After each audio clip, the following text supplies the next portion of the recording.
Yeah. This video is going to cover a few different things.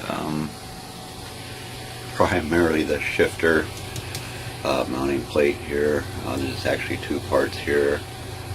I don't recall right offhand if I mentioned it or not, but I didn't video the drilling operation for this. It's rather boring. I understand some people can get bored fairly easy. I just drilled the holes, ran 440 socket head cap screw through them, a nylon lock nut on the back side of it, secured them. What I'm going to do in this video, I've had a few emails, more than a few actually, a few people asking a few different questions. Sometimes it's easier just to show a person how it's done, for me it is at least, let's put it that way, than it is to try to explain it. Right off the bat, I'm going to start off on this one. Say for an example, we need to locate your material on the mill that you're going to machining. You just clamp it in place to where you think it's going to be at. Tighten up your clamps just enough where it can move around. Locate one side of it, of your workpiece. Say for an example, this is 6 inches by 3 inches. You just bring your end mill down. If you don't have an edge finder, just bring your end mill down, find that edge, go over 3 inches, and then you add half the width of that end mill, because you've measured it from the outside of the end mill, not from the dead center. Add that width to your x-axis direction. Do the same thing in your y-axis direction. And then that will be the center of your workpiece. Then you work from your center out, from your part. And I want to show you how that is done in Mach 3. It is very simple. And as I mentioned before, a lot of times, I'll go over here and show you briefly. I have a screenshot capture software, a freebie, of course. And once I locate my centers and stuff, I just take screenshots of it, so that way I can come back to it anytime I need it, and know per operation what it is. I've got literally hundreds of them on here already. Anyhow, what you do is you go up to your MDI. MDI is short for manual directional input. Put in them calculations. If you've ran the program already once before, you'll see this little hand here. You just click inside that window. Excuse me. I don't know if you can see it that well on the screen. Here's a few of my calculations on this job here. We're going to move my x-axis first, so you hit X 3.8017.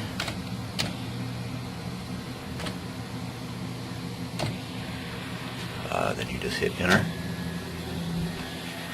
and the x-axis will move over to the center of the x-axis,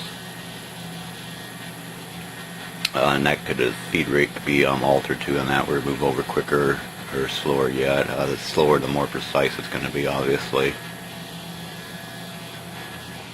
And that's our center on X. And you go up to for your next operation. In my case, it's minus, so you hit Y minus 1.3715. Same thing. Just hit enter.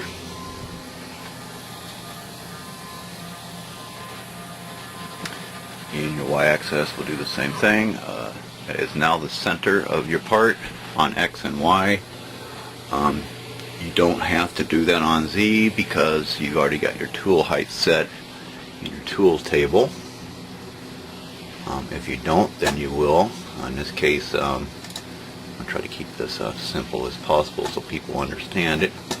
If you look at it over here on the screen now, these crosshairs is where it's at on the table. This box out here is actually where the material is right now, thinks it is right now. So what you do is you just go up, click all three of your axes, zero them out, go down and click regenerate tool path. Now your part's right in the center of the table where it needs to be at. One more thing I want to go over is people asking about dry runs. Dry runs is not a simulation. Some people think that my cam simulations that I was doing in sheet cam would be considered a dry run. It is not. It's just a simulation. Mach 3 has the same thing, the simulation as well. There's a few reasons why you want to do dry runs. Primarily to make sure your tooling is not going to run into any of your clamps. You don't want to be cutting your part out and find out that your end mill is going to hit one of your clamps. Devastating them real quick, like. Or in either, like in my case, these screws I have securing it down. What a lot of people will do as well is alter your Z-axis height in your cam program just for a dry run. Put a pencil in there, lower it down where your pencil is just touching the surface. Excuse me. You don't have to have the pencil really tight in the chuck either. So that way, if you want it to go down to the depth that's desired, your pencil will just slide with up in the fixture itself, or that could be altered in your tooling where it will just stay at one height and it won't move at all. And what your dry run does basically is you're just checking to make sure you're not going to run into anything. You're checking your feed rate, which is your IPM. People get confused on that. Some people do as well too. I do understand it can be quite confusing. I've been at it quite a while, and I used to be at it quite a while, I should say. Got out of it for quite a while, and getting back into it. So high tech nowadays, it really takes a lot of the guesswork out. And with Mach 3, if you think something's wrong, you can go up and check your configuration for errors in Notepad, and it'll tell you what was wrong, if anything was. What I'm going to do here briefly, I'm going to do a dry run. I do believe it will run 3 or 4 minutes, so I do apologize if any of you guys out there already know what a dry run consists of. And how it's done. Please take that in consideration. There's some people out there obviously that don't know this.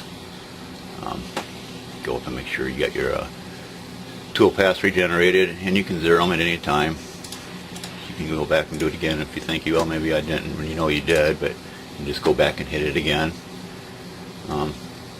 Always double check by hitting your machine coordinates. This is actually where the machine is at. Obviously this is a dry run. The mill don't need to be turned on. So you just go up and hit cycle start.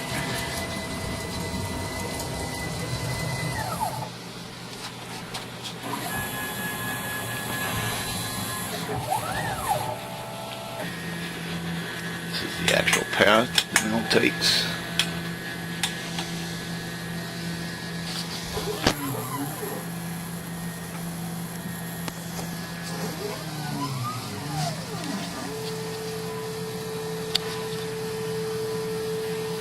It is running pretty slow. It's running at 10 IPM because this material is so thin, 0.025, and I'm only going to run 3 passes at 0.010 each. That way it'll go 0.005 below the surface.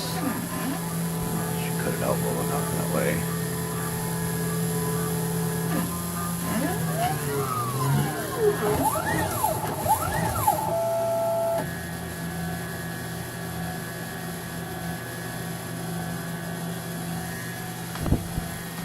The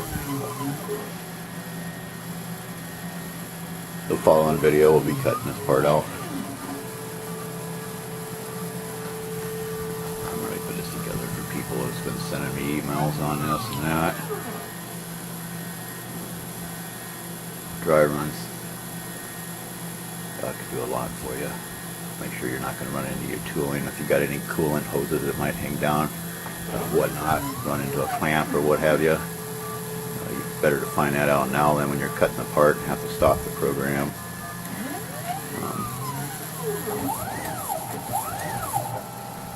And should that happen, all you do is just go up and hit ESC on your keyboard, stop the part, and wherever it stops, and you just come back and hit clicks, run from here, and it'll just leave right off on that last G-code path it was on. Finish the complete process.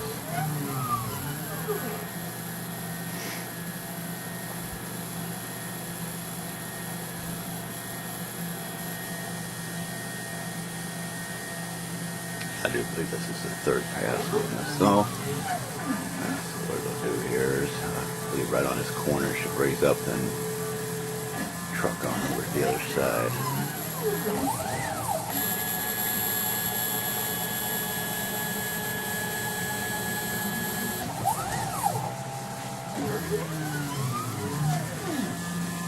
Same thing on this side.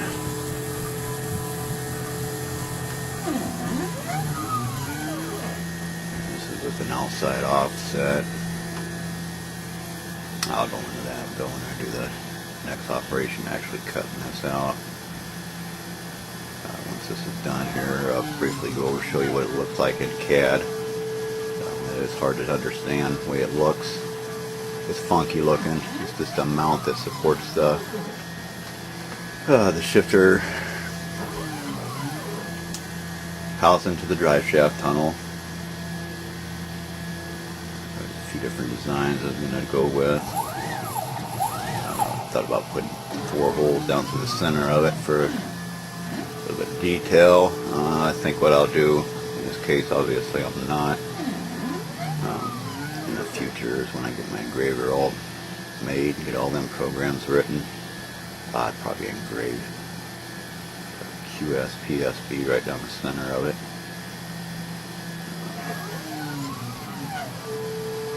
Thought about doing that to the shifter handle itself, as I mentioned. Obviously I haven't got the engraver made yet, but that would be so small, such small detail, it would be nearly impossible to even to see. So much for that idea. I believe this is the last pass on this too. Hope y'all ain't getting too bored.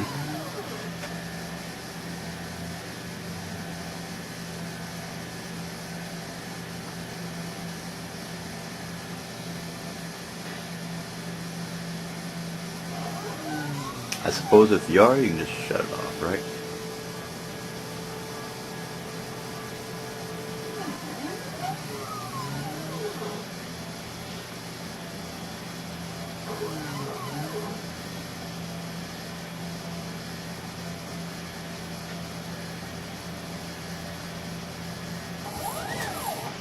And that's all she wrote. As you can see, it goes all the way through the entire program. Go over that too. You can drag this down at any given time. That last code is return to home code, or to the 1/2 inch above for clearance. 123 lines of G code. Takes 5 minutes and 4 seconds. Another thing too is anytime you're doing any change in your program, if you stop it and you need to go back to it, you just simply push rewind and it'll go right back up. Briefly here I want to go over, this is what it looks like in my sheet cam.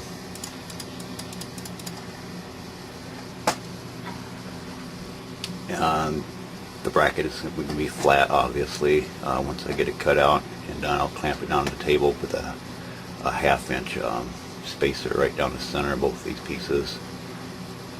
And it'll create a lip right around these marks here. Same down here.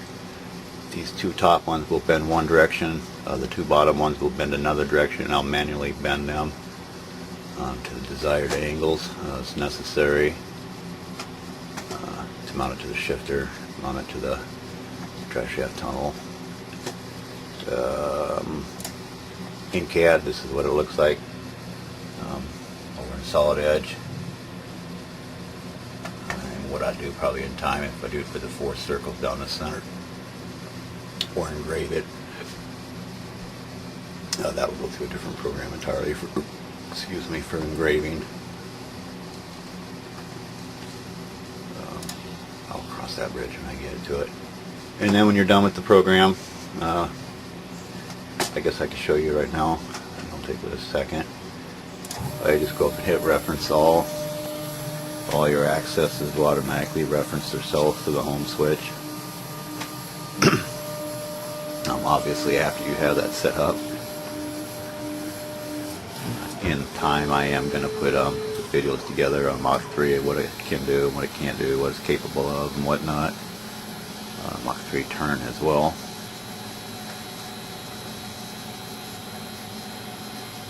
Pretty powerful program. Ain't too much you can't do actually.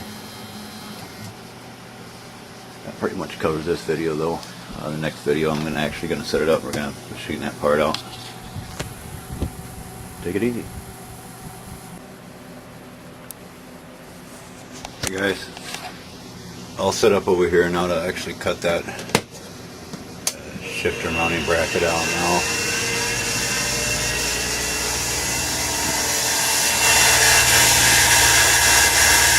Should be good to go over here.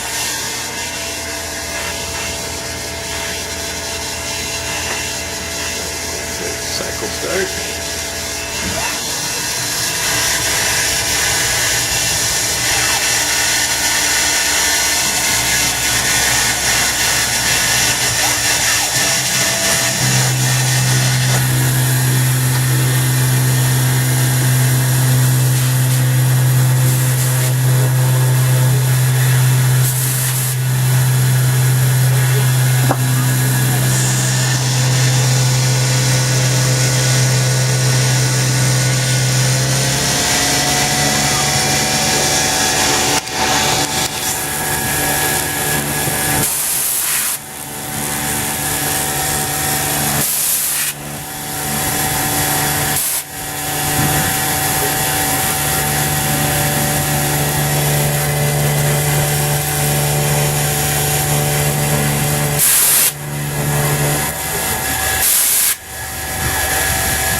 Should stay put in 4 volts in there as well, so that should hold the switches.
all she wrote.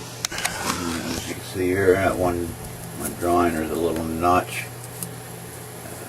It's backwards, not one of these sides here anyhow. A little notch for access to the head of the screw for the shifter handle. Until I get some miniature end mills, I'll just manually go back and notch that with the file. A real big deal. This is the mount for the shifter. It's mounted to the drive shaft tunnel. Next video I'll put together a quick clip. Same thickness material. Making a mount for the back that wraps around the shifter. 4 holes in that as well, 2 on each side. They'll line up with the 2 holes off the side of the shifter. There'll be a hole in the center, approximately 1/4 inch. For the cable stud to mount to, I forgot what it's called right offhand. This is for a bicycle cable mount, a barrel mount of some sort, but that pretty much does it on this video. In the future I'll be going over quite a few different things of how you can machine 10 of these if you wanted to at one time, how you do that providing you have travel within your requirements of your travel and whatnot. You could do 4, 5, or 6 of them at one time. Save a lot of time, take the guesswork out of a lot of the setting up what primarily takes the most time doing it all actually. Obviously the CAD programs do take a little bit of time, but pretty much a piece of cake for me. Thanks for watching. Hey guys, I'm about to do the final video on this, the machining process, the Beretta shifter. This is the cable mount bracket. It'll be attached to the shifter. Machining out flat, and I'll bend it as necessary.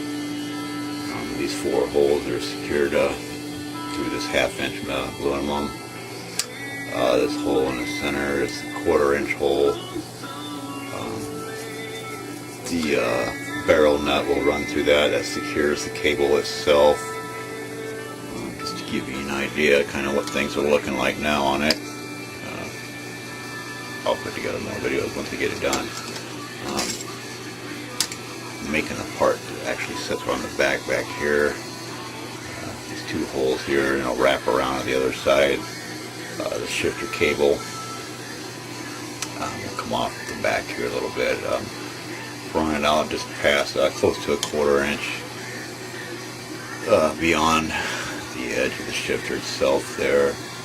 That way I'll have room to, from the bottom side, to get in there and have access to the nut, to actually tighten the nut up on it. And what I'll do is I'll make a little bracket that'll attach here.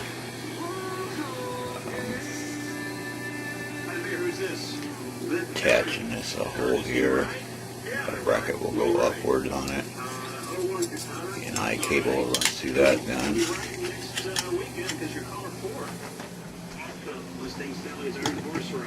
Just about ready to go here. As I mentioned, this is the final operation on it.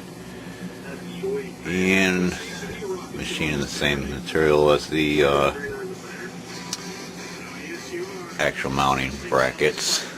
0.025 is the thickness of the material. Going 0.010 per pass, times 3 at 10 IPM. That's 10 inches per minute.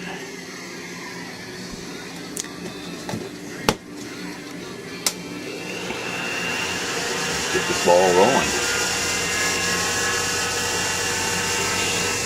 Should be good to go over here.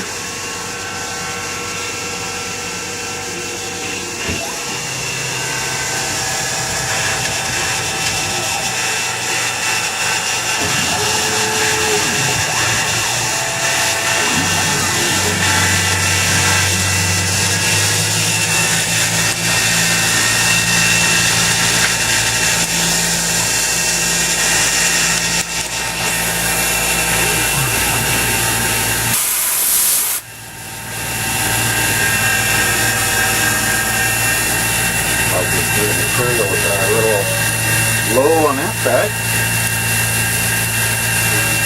And I did machine it a little bit big so I can file it with the tolerance that way. So I get the miniature milled. Once I get the miniature milled, I have to follow doing it this way no more. Sooner the better.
That's all she wrote.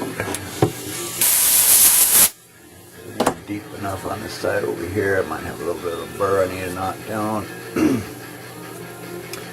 I intentionally made it a little bit big in my CAD drawing for a few reasons. I want to dial in a little bit closer around these corners here so it'll mate up nicely at the top of the shifter with the angle of the shifter. And I wanted to leave the bottom a little bit larger, longer this direction here. Should I decide to put a second screw in down below it. Not so much a screw, but a second hole rather in below it. And I'll run my electrical harness through that then for that nitrous oxide switch that will run up to the shifter handle. Simulation of a nitrous oxide switch, I should say. It actually is not going to be a NOS switch. Just add a little more detail to it. Take it easy.